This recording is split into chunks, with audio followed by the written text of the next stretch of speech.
Give me your grade as far as what Coach Rule and company in Nebraska Cornhuskers, what we did in recruiting. Um, just give me your overall, Dylan Riola, that whole assessment. Because, I thought we did a doggone good job with this class. I think Matt Rule's had a phenomenal offseason. Okay. This is the same guy that gave our coaching staff as an overall whole a D plus when I did my final grade show at the end of the season. All right. So I would give him an A minus, just because it's really hard to give anything above that in my book. I'd give him an A minus so far this offseason. When you look at the recruiting class, it's a top 18 class. When you look at some of the guys on there that are a little lesser known, I'm like, that dude's got speed. That dude's got this. That dude is a diamond in the rough, which Matt Rule likes to find. And I don't know that they're all going to be diamonds in the rough, but I guarantee if there's someone who's going to develop a guy into a diamond in the rough, it's going to be Matt Rule. So and I even said this before, there's guys in that recruiting class that aren't talked about that much that I see a bright future for if they are developed properly and they're in the place that wants to develop players. So that bodes well for them and the Huskers. You look at, obviously, Dylan Raiola was huge, a huge get for the Huskers. You look at the transfer portal.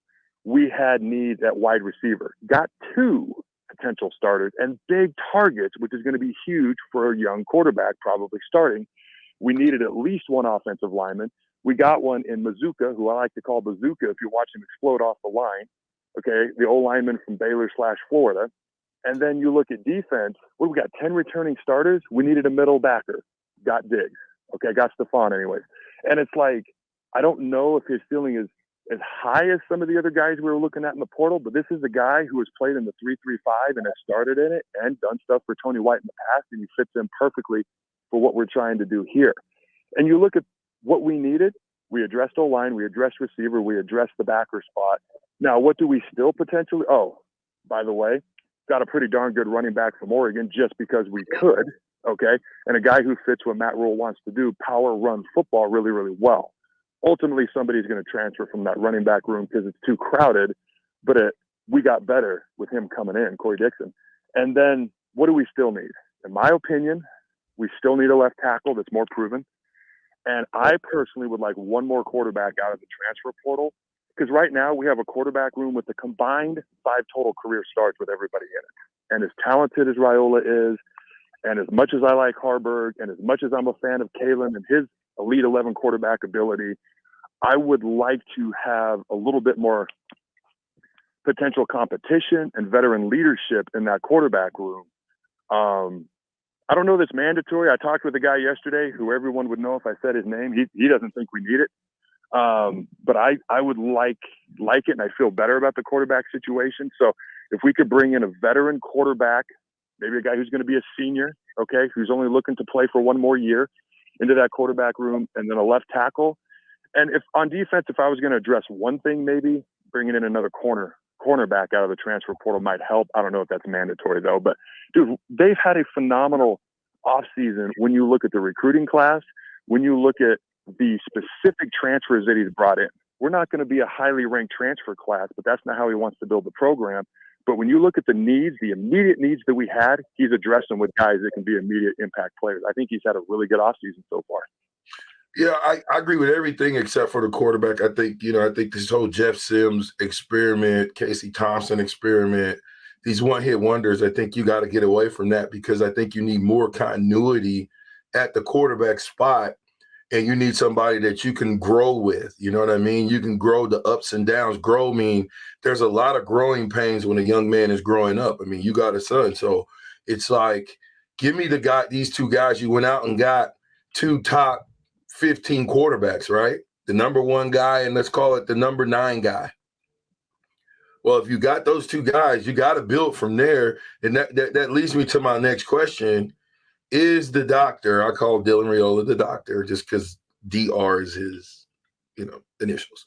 But is the doctor QB number 1 day 1 of spring ball? So I'm a big competition guy. The guy hasn't even taken a snap in practice. Okay, he just started doing winter conditioning for the first time ever in college. Like, if you watch Corn Crazed Connor Hayden on YouTube, guy does a phenomenal job. But he's already dubbed him the starter day 1. of our first game. And I'm just like, this is asinine. The last time we heralded somebody, the golden boy, and just loved him up and down, left and right, how did that go? Things have to be earned. That's not a shot at anybody. Like, I feel like we need to learn from that. I need to learn from that because I was one of those people. And look how that went, okay? I wish him nothing but love and the best. But it's like, I'm not going to do that again. Whether it's a coach, whether it's a quarterback, whether it's whoever, it's got to be earned. I'm not dubbing anybody the starter day one. Right now, there's 3 guys who got to battle it out, in my opinion, because I don't want that same thing to happen again. I'd agree with that, but let me throw this little caveat at you. So you got drafted first round? Yes. Perfect. And when the preseason started, where were you on the depth chart? Oh, I was there for 2 weeks, and then they drafted they traded the previous year's starter away. But here's the deal. No, wait, don't take this. I was a professional at that point. These are college kids. Now they're becoming professionals. Oh, this my point. It's completely different with the guy who was 23 versus the kid who's 18. Yeah, but the kid who's 18 now, that was 10, 12 years ago when you was coming out. These kids are so far advanced past us. It's pathetic now. I mean, you're talking about kids that are coming out and they're getting $500,000, $1 million. So you're not getting ready to go and pay a kid. I mean, just like they wouldn't go and pay an Adam Carriker first round money and have first round money sitting on the bench. Why would we even think that way is my point. Is if we did a great job, if he wasn't the guy, right? Why would we even worry about going to get him if he was available? I'm not saying he's not the guy. I'm not saying he won't come in and set the world on fire, because this is the guy who started for 4 straight years in high school. So as a freshman in high school, he started. And then for 3 different high schools, he started everywhere he went. I'm not saying he can't do it. And I'm not saying he's not the guy that won't be able to do it. I'm saying you never know what the hell you're going to get with a true freshman. He might come in and set the world on fire. He might need a year. You look at Oklahoma's quarterback. Did you watch their bowl game against Arizona? That guy's legit. He has Heisman Trophy potential written all over him. Yet he not single-handedly, he had 5 turnovers that game. And Oklahoma lost to Arizona in that bowl game because of a young quarterback, because Dylan Gabriel was gone. Oklahoma was the better team, unequivocally the better team. But Arizona won because a young quarterback had 5 turnovers, and that's not even his fault. He was thrust into a position due to the other guy transferring to Oregon. And that cost them a game against a team they were clearly more talented and better than, as good as Arizona was this year. I'm just saying you never know what you're going to get first year from a young guy. Dylan Raiola has an insanely bright future. And with all the ball he's played, he might step in and he might be one of the top 7 or 8 quarterbacks in the Big Ten, and nobody would be happier than me. My question is, it's January. People have a lot of patience in January. That patience goes away quickly sometimes after the first couple games. That's all I'm saying. So I just would like a little bit more I want competition everywhere, including the quarterback room. That's all I'm saying. Okay, but I'm not suggesting, especially where I come from, I'm not suggesting that there's not going to be a competition, that if the doctor comes in and stinks up the joint, that Coach Rule's going to turn a blind eye and be like, yeah, but you're still, we made a big stink, we're still going to start you, even though he's throwing picks all over the place. I think the Jeff Sims effect will tell you don't do that. But so who are you going to put in? Hold on a minute. Hold on. The last couple games of the year. Like, who are you putting in his place then, is my point. No, here I'm simply saying, if you got Dan Kalen. You went out and got the top freshman. I don't care. True freshmen have had success around here. Here's what they haven't had. They haven't had the right coaches to put them in the position to be successful. Number one. Number two, at a certain point, you start losing all the players that help you be successful, like a Wan'Dale Robinson. What I'm seeing is a football team, to me, that is putting weapons around one of these 2 freshmen, and we're going to use H square in that kind of that wildcat situation that you can't coach, or you can't always plan for. That's what it looks like to me. That is what it looks like. What I'm saying, so first of all, he's already been given a nickname. He's already been mainly the only guy that's been talked about until I brought up things not going potentially right because he's young. You never know. Okay. And he was really the only guy brought up until then. He's got a nickname. He's pretty much been dubbed the starter by a lot of people.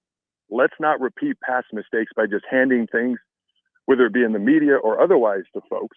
All I'm saying is earn it. And if he struggles, your other options are a true freshman quarterback and a guy who some folks, including myself, have said, I love this guy, but he might be better suited at a different position. That's why I'm just saying, just try to find a guy. And if you don't, you don't. Okay. But try to find a guy who's maybe got 1 year of eligibility, who could potentially start, who could potentially be a leader, or at least just add some competition. And I'll be honest with you, you're going to have a hard time finding a guy like that. So maybe it doesn't work out. I'm sure Rule's looking into it.